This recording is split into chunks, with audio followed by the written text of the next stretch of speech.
on time.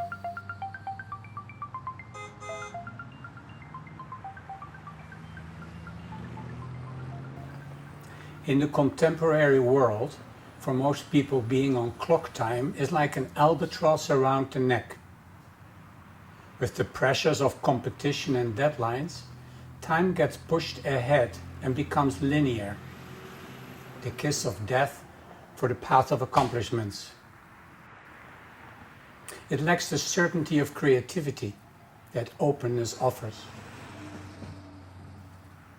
During my time in the commercial business, juggling money and time was the name of the game in delivering quality on time.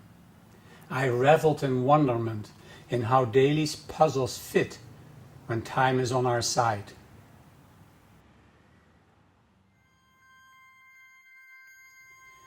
In the contemplative realm, time becomes silent. While being on retreat, the few bills I have are being deducted by the bank on time. Taxes need to be paid, but since my income does not reach the minimum, the tax consultant can do the work. Nowhere do I need to be on time.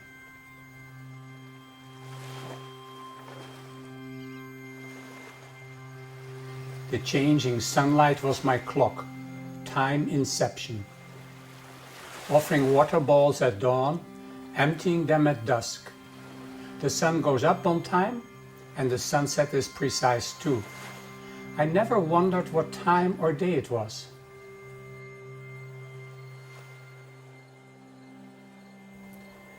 In summertime, during the first year, before the crack of dawn, I would bicycle across the island to witness the sun's rising.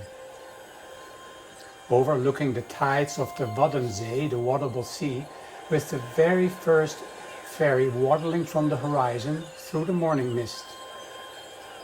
With glistening water surfaces, thousands of birds announcing their return from afar to this nature preserve. On the island, all birds are protected, living free.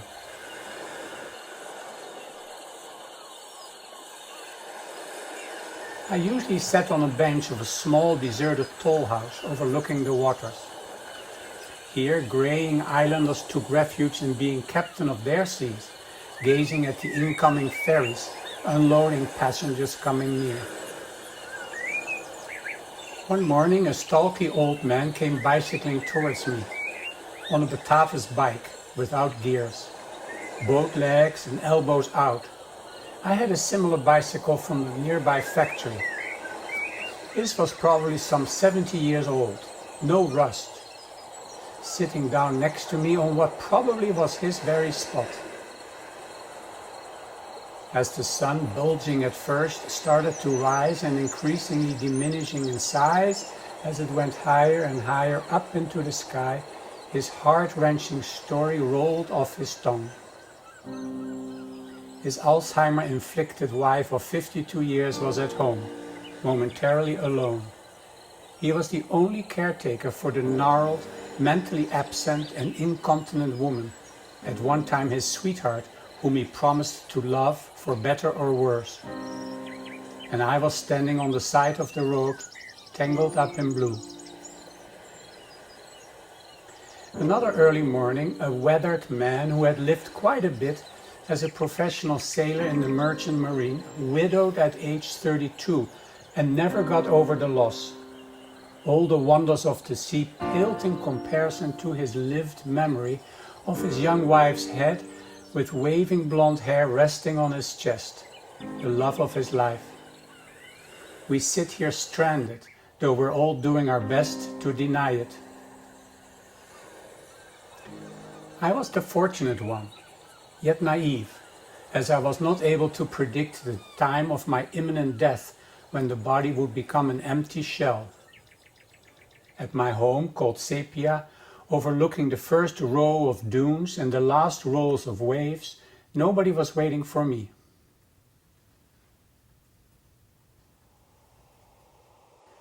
After the sun was well above the relentlessly changing tides, I would bicycle back along the dike, greeting the sheep that were gone one day abruptly, circling the island clockwise. At night, With the sun setting, I explored my inner experience as the sinking sun and the twilight setting in were mingling with the fruits of my day's work. A favorite time of mine. Dusk was the snoozing wake-up call for nighttime. The light of darkness brought nature's forces into the foreground. In the depth of darkness, I was delivered to the gods. Ain't it just like the night to play tricks when you're trying to be so quiet? The wind-changing clouds along the firmament and the outstretched beach became never-ending, seamlessly transitioning into night sky. New domains seemed to shine through the transitions, communicating the formless into appearances. Time presents. The invisible lured me in. I became committed to it. And these visions of Padmasambhava, they kept me up past the dawn.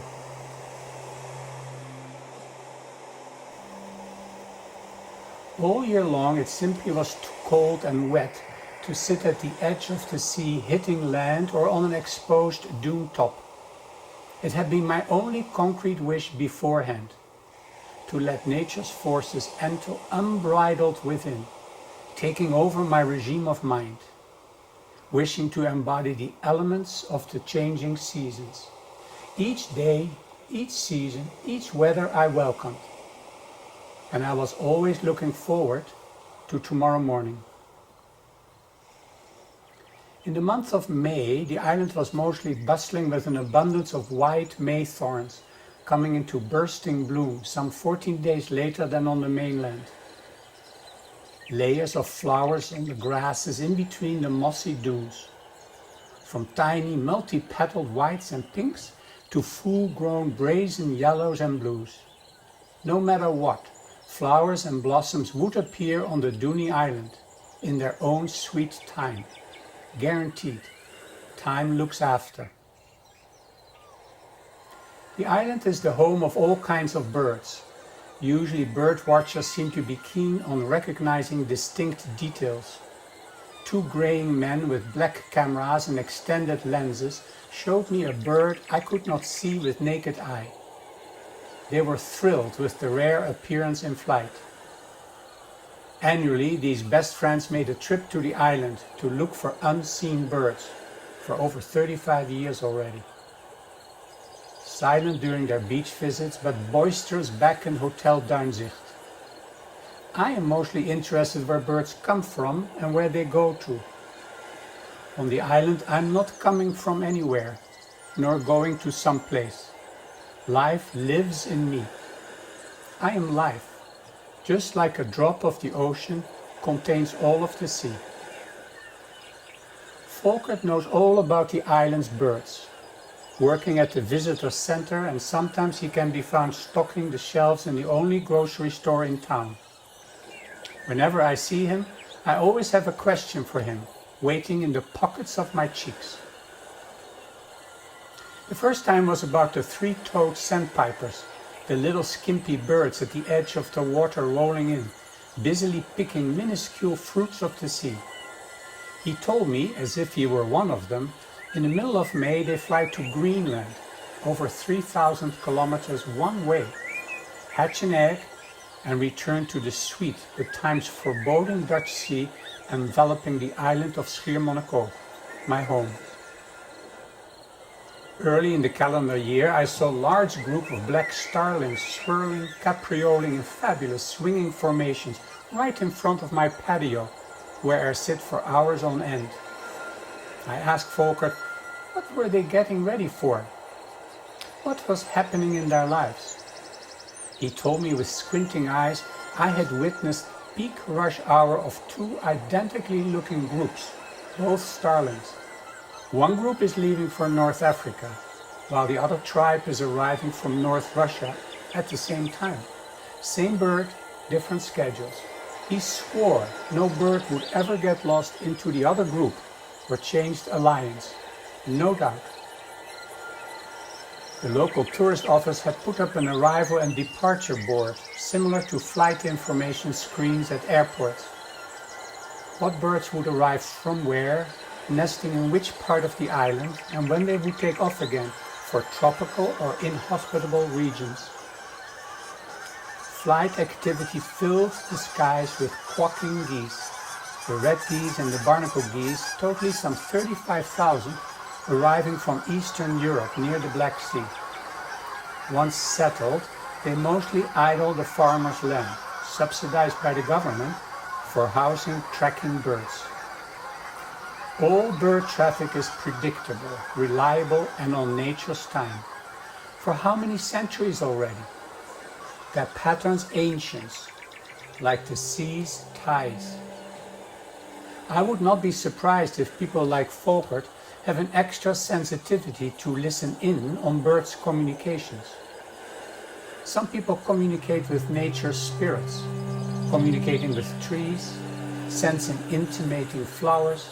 Even the small sandy hilltop I sat on for hours on end to chant the Vajraguru mantra seemed to have its own distinct character.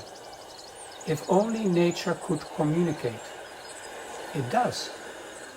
Hurricanes, earthquakes, tornadoes, wildfires, floods, earth warming, all speak loudly. Earth spirits, called nagas, have been disturbed, violated by humans. Drawing out gas or fossils from the earth in a violent manner, of course, causes turbulences and imbalances.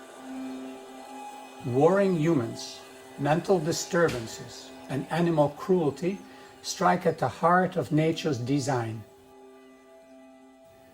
Some of the ceremonies we do, like for example the fire ceremony, which I've been doing since 1987, are to balance nature's forces and establish friendly relationships with nature, earth, sky, and elemental forces. We can make gestures for nature to become harmonious and to inform us. Some people make it rain or stop it. Giving nature protection can be our response in kind. Time forgives.